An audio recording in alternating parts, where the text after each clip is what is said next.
আমরা প্রত্যেকেই আমাদের মাকে প্রচণ্ডভাবে ভালোবাসি এবং মা কথাটা দিয়েই কিন্তু একটা সন্তানের নতুনভাবে কথাবার্তা বলা শুরু হয়। খুব রিয়েলি হয় যে বাবা দিয়ে কথাবার্তা বলা হচ্ছে। তো মা অন্তঃপ্রাণ যে কথাটা সেটা কিন্তু খুব সুন্দরভাবে যায় একটা সন্তানের সাথে তার মার। তো সেরকমই একটা গল্প নিয়ে হচ্ছে আজকে আমার রিভিউটা। Hello friends, welcome to my channel সুপ্রকি বাণী। এখন আমি একটা বাংলাদেশি নাটকের রিভিউ করব, যেটা ঈদ উপলক্ষে বেরিয়ে গেছে 10-12 দিন আগে ক্লাব 11 এন্টারটেনমেন্টের অফিসিয়াল ইউটিউব চ্যানেলে। নাটকের নাম হলো শেষমেশ, যেটা স্টোরি, স্ক্রিন প্লে এবং ডিরেকশন দিয়েছে কাজল আরিফিন ওম এবং লিড কাস্টে আছে মনিরা মিঠু, জিওল হক পলাশ, ফারসা ইভানা সহ আরও অনেকে। তো কেমন লাগলো এই নাটকটা, এই সবকিছু নিয়ে তোমার সাথে শেয়ার করবো। So I are be waiting for, let's start with the video.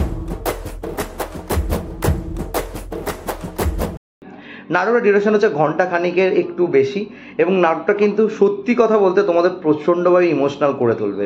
যেই ইমোশনাল সিনসগুলোকে এখানে পিকচারাইজ করা হয়েছে বা স্টেজ করা হয়েছে between Monira Mithu's character and Ziaul Haque পলাশের চরিত্রে, সেটা কিন্তু অবশ্যইভাবে তোমাদেরকে মনে একটা দাগ কাটবে এবং তোমরা লাস্ট সিনটা দেখার পর জাস্ট ফেটে পড়বে কান্নায়, যেইভাবে লাস্ট সিনটাকে এখানে এন্ড করা হয়েছে। তবে লাস্টের দিকে আমার একটুখানি কমপ্লেন আছে। আমি ভেবেছিলাম আরেকটু কিছু দেখাবে বিকজ হঠাৎ করে যেন শেষটা হয়ে গেল, মানে শেষটা আরেকটু যদি কমপ্লিট হতো সেটা ভালো লাগতো, যেন একটা ওপেন এন্ডিং রেখে দিল। যদি ছোট করে গল্পটা বলা যায়, গল্পটা হচ্ছে মনিরা মিঠুর চরিত্রকে ঘিরে, যে একটি মার চরিত্রে প্লে করছে জিওল হক পলাশের চরিত্রের, এবং সে তার ছেলেকে প্রচণ্ডভাবে শাসন করে এবং ছেলে তার মাকে প্রচণ্ডভাবে ভালোবাসে।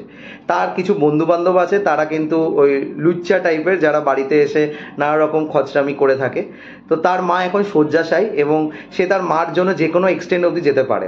তো সে তার মার জন্য আয়া রাখছে, তার আয়া সাথে তার মার কিছু ইকুয়েশন, তারপর তার বন্ধুরা কিভাবে তাকে হেল্প করছে এবং তার বন্ধুদের সাথে তার মার ইকুয়েশন, এবং আলটিমেটলি তার মার যে ইচ্ছা ছেলেকে একটা বিবাহযোগ্য মেয়ের হাতে তুলে দেওয়া, সেটা কি করে হয় এবং আলটিমেটলি সেটা হবার পর কি হয় সেটা জানার জন্য তোমাদের এই নাটকটি দেখতে হবে।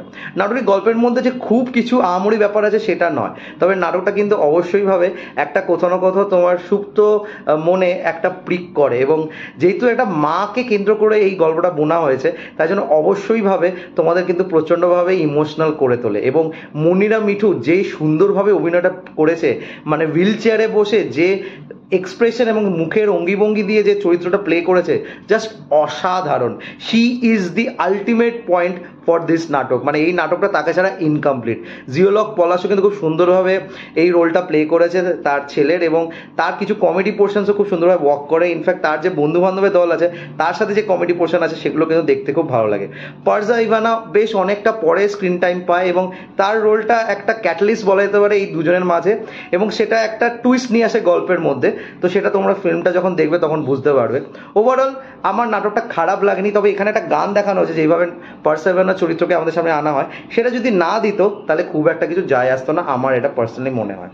তো আমার কাছে নাটকটা প্রচণ্ডভাবে ভালো লেগেছে, এবং যেহেতু একটা ইমোশনাল কোর দিয়ে নাটকটাকে তৈরি করা হয়েছে, তোমরা দেখলে সেটা কিন্তু বুঝতে পারবে। কাজল আরিফিন ওমের কিন্তু একটা খুব স্পেশালিটি আছে যে কমেডির সাথে খুব ইমোশনাল জিনিসকে ব্লেন্ড করতে পারে, এবং এখানে ব্লেন্ডিংটা খুব সুন্দরভাবে করা হয়েছে। তোমরা যারা যারা নাটকটা দেখেছো প্লিজ কমেন্ট করে জানিও তোমাদের কেমন লেগেছে। আর আমার যদি রিভিউটা ভালো লেগে থাকে, don't forget to like, share and subscribe my channel. আমার সাথে জুড়ে থাকার জন্য আমাকে ইনস্টাগ্রামে ফলো করতে পারো। ইনস্টাগ্রাম হ্যান্ডেল হলো সুপ্রো09bit2। আই রিপিট, সুপ্রো09bit2। Till then, stay tuned.